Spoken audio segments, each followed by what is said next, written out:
Presentation in English, ইংরেজিতে উপস্থাপনা। আসসালামু আলাইকুম, আমার চ্যানেলে আপনাকে স্বাগতম। ইংরেজিতে কিভাবে নিজের পরিচয় দেবেন আজকের এই ক্লাসে শেখানোর চেষ্টা করব।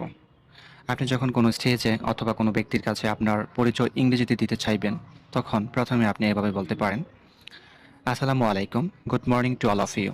এর অর্থ হচ্ছে, হ্যালো আসসালামু আলাইকুম, আপনাদেরকে সবাইকে শুভ সকাল।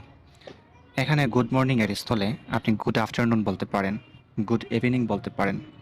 আপনি যখন পরিচয় দেবেন তখন যে সময় থাকবে ওই সময়ে কথা বলবেন। যদি দুপুর হয় তাহলে বলবেন গুড আফটারনুন, আর যদি সন্ধ্যা হয় তাহলে বলবেন গুড ইভিনিং। যদি সকাল হয় তাহলে বলবেন গুড মর্নিং। ঠিক আছে?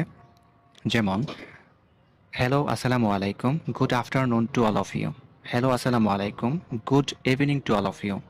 হ্যালো আসসালামু আলাইকুম, good morning to all of you. এর অর্থ হচ্ছে, হ্যালো আসসালামু আলাইকুম, আপনাদের সবাইকে শুভ সকাল, অথবা আপনাদের সবাইকে শুভ অপরাহ্ন, অথবা আপনাদের সবাইকে শুভ সন্ধ্যা। ঠিক আছে? তারপর বলবেন, I would like to introduce myself in front of you. আমি আপনাদের সামনে নিজেকে পরিচয় করিয়ে দিতে চাই। I would like to introduce myself in front of you. আমি আপনাদের সামনে নিজের পরিচয় করিয়ে দিতে চাই। তারপরে আপনি আপনার নিজের নাম বলবেন। যেমন, my name is Tofail Ahmed, অথবা বলতে পারেন my name is Rahul, my name is Karim. এর অর্থ হচ্ছে আমার নাম তোফায়েল আহমেদ, আমার নাম রাহুল, আমার নাম করিম। আপনি এভাবে বলতে পারেন, দিস ইজ তোফায়েল আহমেদ, অথবা দিস ইজ রাহুল, অথবা এভাবে বলতে পারেন দিস ইজ আবু কালাম। ঠিক আছে? তারপর আপনি আপনার জেলার নাম বলবেন। আপনি বর্তমান কোথায় আছেন এটা বলবেন। যেমন, I am from Kishoreganj, but I live at Mirpur in Dhaka. আমি কিশোরগঞ্জের হলেও থাকি ঢাকার মিরপুরে। I am from Kishoreganj, but I live at Mirpur in Dhaka. আমি কিশোরগঞ্জের হলেও থাকি ঢাকার মিরপুরে। এখানে কিশোরগঞ্জের জায়গায় আপনি আপনার জেলার নাম বসাবেন। মিরপুরের জায়গায় আপনি আপনার জায়গার নাম বসাবেন। আপনি যে জায়গায় থাকেন ওই জায়গার নাম বসাবেন। সবসময় মনে রাখবেন, এট এর পরে ছোট স্থান বসাবেন এবং ইন এর পরে বড় স্থান বসাবেন। যেহেতু ঢাকা মিরপুর থেকে বড়, তাই ইনের পরে বসেছে, এবং ঢাকার থেকে যেহেতু মিরপুর ছোট, তাই এট এর পরে মিরপুর বসেছে। এটা মনে রাখবেন, এট এর পরে ছোট স্থান, ইনের পরে বড় স্থান। ঠিক আছে? তারপরে আপনি কি কাজ করেন, আপনি কোথায় কাজ করেন সেটা সম্পর্কে বলতে পারেন। যেহেতু আমি একজন স্টুডেন্ট, তাহলে আমি বলবো, I am a student of class inter first year. আমি ইন্টার প্রথম বর্ষ শ্রেণীর ছাত্র। অথবা I am a student of class honours first year. আমি অনার্স প্রথম বর্ষের ছাত্র। তারপর আপনি আপনার কলেজের নাম অথবা ইউনিভার্সিটির নাম বলবেন। যেমন, the name of my college is Muktijoddha Abdul Haque government college. অর্থ হচ্ছে, আমার কলেজের নাম মুক্তিযোদ্ধা আব্দুল হক সরকারি কলেজ।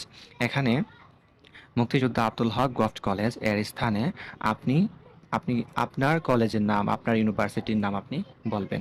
ঠিক আছে? The name of my college Muktijoddha, the name of my college is Muktijoddha Abdul Haque government college. এখানে আপনার কলেজের নাম বসাবেন, আপনার ইউনিভার্সিটির নাম বসাবেন। আপনি যদি স্কুল হন তাহলে আপনি বলবেন the name of my school is, আর তারপর হচ্ছে আপনার স্কুলের নাম বসিয়ে দেবেন। ঠিক আছে? তারপরে বলবেন আপনি ভবিষ্যতে কি হতে চান। যেমন, আমি ডক্টর হতে চাই, তাহলে আমি এভাবে বলবো, I want to be a doctor in my future. I want to be doctor in my future. আমি ভবিষ্যতে ডাক্তার হতে চাই। অথবা আমি যদি টিচার হতে চাই তাহলে এভাবে বলবো, I want to be a teacher in my future. আমি ভবিষ্যতে শিক্ষক হতে চাই। আর আপনি যদি ইঞ্জিনিয়ার হতে চান তাহলে বলবেন, I want to be an engineer in my future. এখানে এ বলা যাবে না, এখানে এন বলতে হবে। ওয়ান্ট টু বি এর পরে এন বলবেন, কারণ ইঞ্জিনিয়ারের আগে এন বলতে হবে। ঠিক আছে? তারপর আপনি বলবেন আপনার পছন্দ অপছন্দ সম্পর্কে। যেমন, basically I am sports lover, I love to play cricket. আমি ক্রীড়া প্রেমিক, আমি ক্রিকেট খেলতে ভালোবাসি। আপনি যদি ফুটবল পছন্দ করেন তাহলে বলবেন, basically I am sports lover, I love to play football. আমি ফুটবল খেলতে পছন্দ করি। অথবা এটা বলতে পারেন, I like to read motivational books in my free time. আমি আমার অবসর সময়ে অনুপ্রেরণামূলক বই পড়তে পছন্দ করি। ঠিক আছে? I like to read motivational books in my free time. আপনি আপনার পছন্দের সম্পর্কে এখানে বলতে পারেন, ঠিক আছে?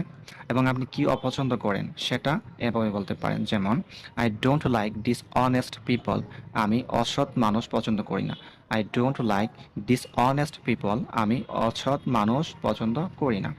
এবং যখন আপনার কথা বলা শেষ হয়ে যাবে আর কিছু বলার নেই, তখন আপনি সবশেষে এটা বলতে পারেন, that's all about me, thank you very much.